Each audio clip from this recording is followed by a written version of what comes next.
फसल के अंदर तो बड़ा चीज है, मिलावट है, और किसानों को, मजदूरों को इतना बेइज्जती सरकार ने पिछले 9 साल में करने का काम किया है कि किसानों के आंसू निकलते रहते हैं, लेकिन बेशरम सरकार के ऊपर कोई असर नहीं पड़ता हुआ नजर आता है।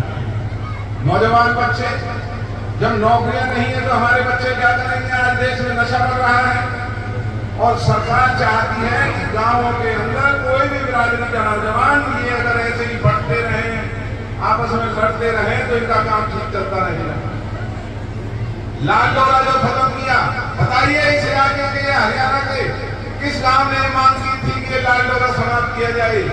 ये भाजपा के नेताओं को यह अपराध कि भाई लाल डोरे के अंदर कोई कागज के ऊपर ही प्लॉट का ट्रांसफर हो जाता है तो पैसा नहीं लगता। अगर उन्होंने लाल डोरा समाप्त कर दिया, अब अगर गांवों में रहने वाला कोई भाई अगर उस प्लॉट को किसी को देना चाहेगा तो उसके ऊपर पहले स्टाम्प पेपर लगेगा। हमारे समय में बंदूक का रिन्यूअल 15 रुपए में हुआ करता था।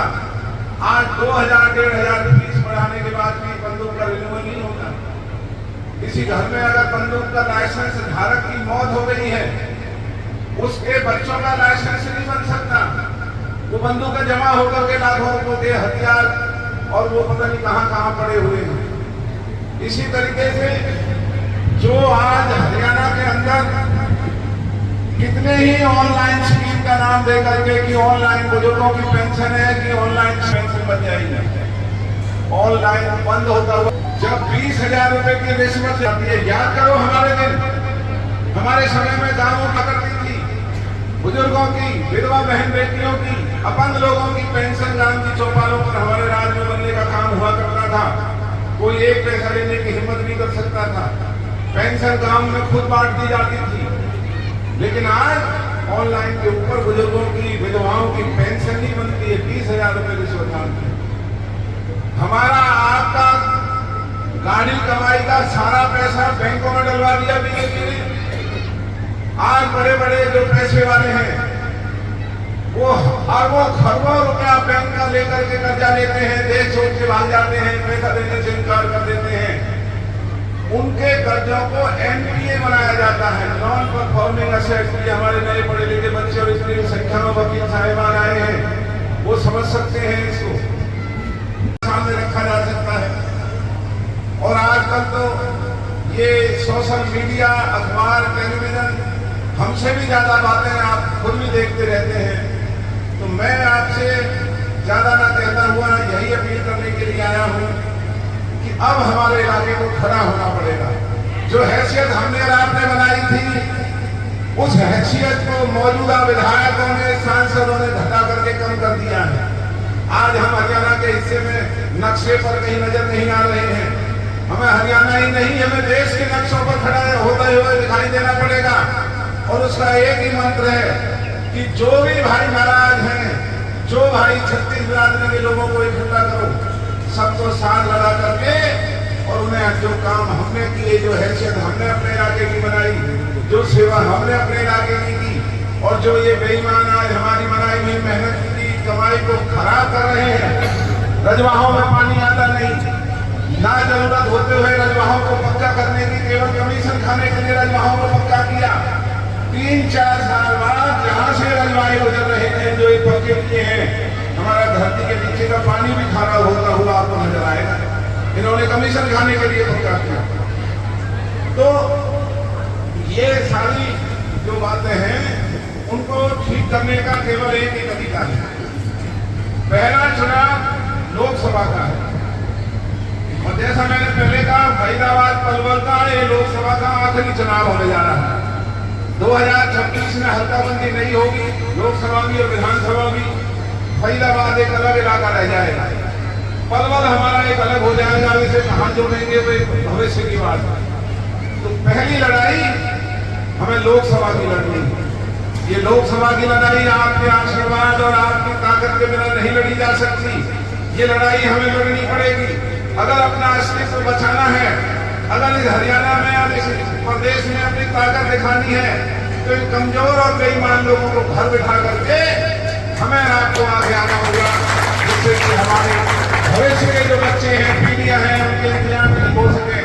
हमारे इलाके में अधिकारियों की हिम्मत ना हो कि वो हमारे इलाके को लूटने की गुस्ताखी करें। और दूसरा चुनाव विधानसभा का, ये दोनों ही चुनाव हमें लड़ने हैं, लेकिन ये आपकी मदद के बिना नहीं लड़े जा सकते।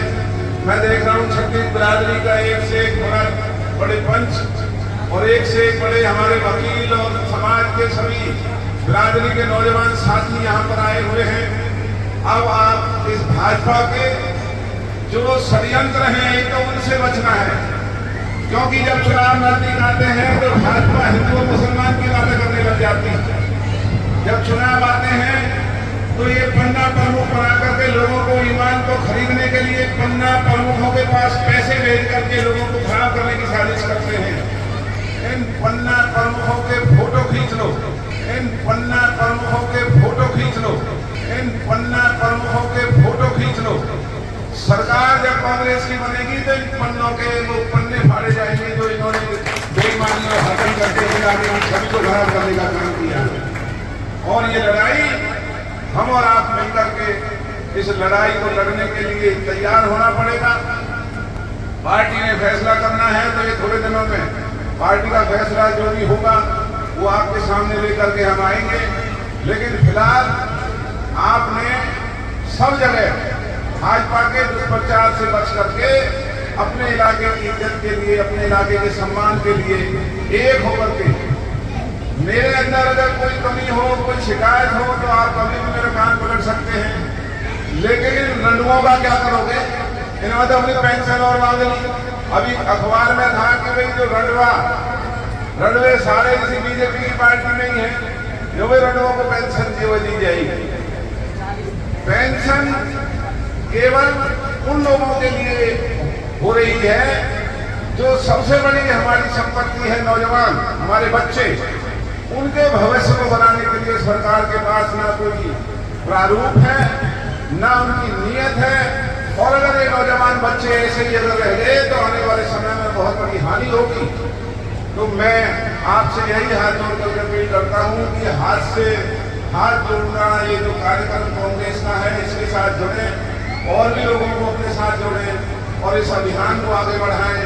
ये लड़ाई हमने और आपने लड़नी है और ये लड़ाई हमने और आपने जीतनी है और अपने इलाके का नाम रोशन करना है। इन्हीं शब्दों के साथ भाई नरवीर का, उनके सभी साथियों का, आज सबका, खास करके माताएं और बहनों का जो इतनी बड़ी संख्या में यहाँ आई है, मैं उनका भी धन्यवाद करता हूँ और आप सबसे इजाजत लेता हूँ। राम राम। नीचे जो आप देख रहे हैं यूट्यूब चैनल, इसको आप लाइक करें, सब्सक्राइब करें, कमेंट बॉक्स में जाकर एक प्रतिक्रिया अवश्य दें और इस लिंक को ज़्यादा से ज़्यादा शेयर भी कर दीजिए, क्योंकि वोकल फॉर लोकल के लिए आपका इतना सहयोग हमें जरूरी है। धन्यवाद। जय हिंद, जय भारत।